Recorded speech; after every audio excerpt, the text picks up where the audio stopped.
ये कहानी है एक ऐसी लड़की की जो अपने फादर के साथ एक गैस स्टेशन पे रहती है। जहाँ वो रहती है वो जगह शहर से बहुत दूर था, इसीलिए वो बहुत अकेला फील करती है और अपने ही फादर के करीब जाने की कोशिश करती है। हेलो दोस्तों, आज हम जिस मूवी को एक्सप्लेन करने वाले हैं उस मूवी का नाम है शेल, जो 2012 में रिलीज हुई थी। मूवी स्टार्ट होती है और हम आइलैंड के सुनसान इलाके को देखते हैं। इससे आप अंदाजा लगा सकते हैं कि यहाँ कौन आना चाहेगा। फिर हम एक गैस स्टेशन को देखते हैं। जब भी रास्ते से कोई बड़ी गाड़ी गुजरती तब घर में रखी सारी चीजें हिलने लगती। यहाँ हम 17 साल की एक लड़की को देखते हैं जिसका नाम शेल था। वो अपने फादर के साथ इस गैस स्टेशन में रहती थी जिसका नाम पीट था। वो दोनों ना जाने यहाँ कब से रह रहे थे। पीट यहाँ कार रिपेयरिंग करता था पर उसे अक्सर मिर्गी के दौरे पड़ते थे। जब भी ऐसा होता था तब शेल उसके मुँह में एक कपड़ा रखती थी। जहाँ वो रहते थे वहाँ मुश्किल से 1-2 गाड़ियाँ गुजरती थी और कभी कभी तो हफ्ते तक एक भी गाड़ी नहीं गुजरती थी। रात को वहाँ इतनी ठंड पड़ती थी कि हीटर के बिना रह पाना मुश्किल था। एक सुबह जब शेल उठती है तभी वहाँ एक गाड़ी आती है। वो उनका रेगुलर कस्टमर यूग था। वो अपनी कार में पेट्रोल डलवाता है और बिल पे करके वहाँ से चला जाता है। आज फ्राइडे था और वो संडे को लौटने वाला था। वहीं दूसरी तरफ हम पीट को देखते हैं जो कि कार रिपेयरिंग करता था। वो बहुत टाइम से काम कर रहा था, इसीलिए शेल उसके पास जाती है और उसे काम छोड़ने को कहती है। अब रात को डिनर करते टाइम पीट को मिर्गी का दौरा पड़ता है तो शेल उसके मुँह में कपड़ा डाल देती है। ये शायद इसीलिए किया जाता है ताकि दांतों के बीच जुबान न आ जाए और ये शेल के लिए कोई बड़ी बात नहीं थी। उसके फादर को अक्सर दौरे पड़ते रहते थे। रात को जब दोनों डिनर कर रहे थे तभी वहाँ एक गाड़ी आती है। वो भी उनका रेगुलर कस्टमर एडम था। वो 100 मिल में काम करता था और आज रात वो पब जा रहा था। शेल की हालत कुछ ऐसी थी कि वो अपने फादर को छोड़कर और कहीं नहीं जा सकती थी। उसने शहर तो कभी देखा ही नहीं था। तो वहीं पीट भी अपनी हालत से बिल्कुल भी खुश नहीं था। उस रात कोई दरवाजे पर दस्तक देता है। जब वो दरवाजा खोलते हैं तो वहाँ एक आदमी था। वो बताता है कि उनकी कार का एक्सीडेंट हो गया है और उन्हें हेल्प चाहिए। तो पीट और शेल गाड़ी लेकर उसके साथ जाते हैं। उनकी कार से एक हिरन टकराया था और ये इस इलाके में आम बात थी। वहाँ पहुंचकर पीट उस हिरन को मार देता है। वैसे भी वो बचने वाला नहीं था, उल्टा वो तड़प रहा था। इसके बाद पीट उन दोनों को कॉटेज ले जाता है। वो दोनों हस्बैंड वाइफ थे और हाईलैंड्स पे पहली बार आए थे। वो दोनों अगली सुबह चले जाते हैं और ये दोनों फिर से अकेले हो जाते हैं। एक रात जब पीट फ्रेश हो रहा था तब शेल उसके पास आती है और उसे टच करने लगती है। वो बस उससे ये पूछती है कि क्या तुम मुझसे प्यार करते हो। तो पीट कहता है कि हाँ, मैं तुमसे बहुत प्यार करता हूँ। लेकिन इतना तो हम जान गए थे कि पीट और शेल के बीच कुछ चल रहा है। एक रात दोनों अपने अपने कमरे में सो रहे थे, तभी अचानक हीटर बंद हो जाता है जिस वजह से शेल को ठंड लगने लगती है। तो वो पीट के कमरे में जाती है और उसके साथ सो जाती है। पीट कहता है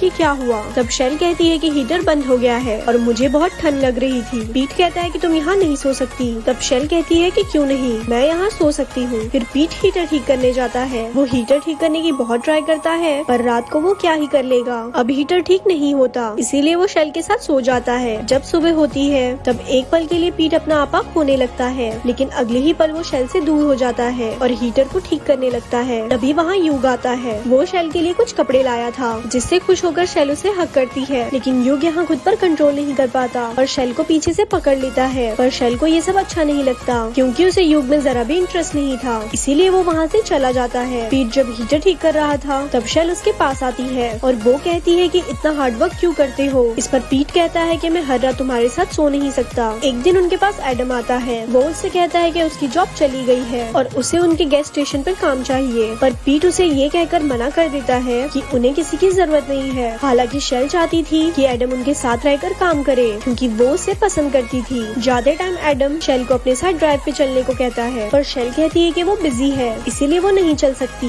लेकिन बाद में वो मान जाती है और उसके साथ चली जाती है जहाँ कार में दोनों घपाघप करते हैं। उस रात भी शेल पीट के साथ सोना चाहती थी पर पीट उसे उसके कमरे में छोड़ देता है। अगली सुबह उनके पास एक औरत आती है जिसके साथ उसकी बेटी भी थी और उसे टॉयलेट जाना था। जब वो वहाँ से जाने लगते हैं तब शेल को पता चलता है कि वो बच्ची उसकी डॉल यहीं छोड़ गई है। तो वो डॉल लेकर कार के पीछे भागती है। जब उस औरत को पता चलता है तब वो कार को रोक देती है और शेल को थैंक्स बोलती है और फिर चली जाती है। जब शेल वापस आती है तो वो देखती है कि पीट को मिर्गी का दौरा पड़ा है। अब जल्दबाजी में कोई कपड़ा ना मिलने पर वो पीट के मुंह में अपना हाथ रखती है जिससे वो इंजर्ड हो जाती है। उस रात पीट शेल से कहता है कि मुझे लगा कि तुम मुझे छोड़कर चली गई। तो शेल कहती है कि मैं आपको छोड़कर कहीं नहीं जाऊंगी। वो उसका मन रखने के लिए ये भी कहती है वो यहाँ बहुत खुश है। अब यहाँ बातों बातों में वो दोनों काफी करीब आ जाते हैं और किस करते हैं। तभी शेल अपना होश संभाल लेती है और पीट को रुकने का इशारा देती है, लेकिन इस एक्सीडेंट से पीट को बहुत गिल्टी फील होता है। शेल सो रही थी पर पीट को नींद नहीं आ रही थी। तभी उसे एक ट्रक की आवाज सुनाई देती है इसीलिए वो रोड पर जाता है और ट्रक के आगे कूद जाता है। तभी उस आवाज से शेल की आँख खुल जाती है और वो पीट को ढूंढने लगती है। जब वो बाहर निकलती है वो एक ट्रक देखती है। उसे शायद अंदाजा लग गया था कि क्या हुआ है, पर फिर भी वो हिम्मत करके ट्रक के पास जाती है, जहाँ वो देखती है कि पीट मर चुका है। इस हादसे से शेल एकदम टूट जाती है। शेल ने दुनिया देखी ही नहीं थी। उसकी जिंदगी में उसके फादर ही सब कुछ थे, जिसमें वो अपनी खुशियाँ ढूंढ रही थी, और आज वो भी चले गए। इस हादसे की खबर सुनकर एडम शेल के पास आता है और उसे संभालता है। जब सुबह होती है तब भी वहाँ एक ट्रक आता है, तो शेल उसमें फ्यूल भरने जाती है और एडम कॉटेज में था। फ्यूल भरने के बाद शेल उस ड्राइवर के साथ चली जाती है, बिना सोचे समझे कि उसे कहाँ जाना है। शायद वो एक नई जिंदगी की शुरुआत करना चाहती थी। यहीं पर ये मूवी एंड हो जाती है।